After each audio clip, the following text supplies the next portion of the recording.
Hello, in front of me I've got Volvo V90. In this video we'll check if this car has spare tire. In order to check it, let's lift up the tailgate. Next, let's lift the trunk floor and lift the bottom of the floor. Unfortunately, this model does not have spare tire, nor has it space for it.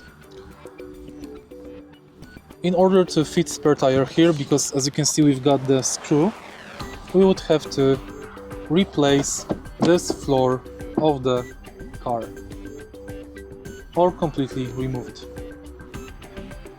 So, in summary, this car does not have spare tire, but it has dedicated space for it. If you find this video helpful, please leave like, comment and subscribe.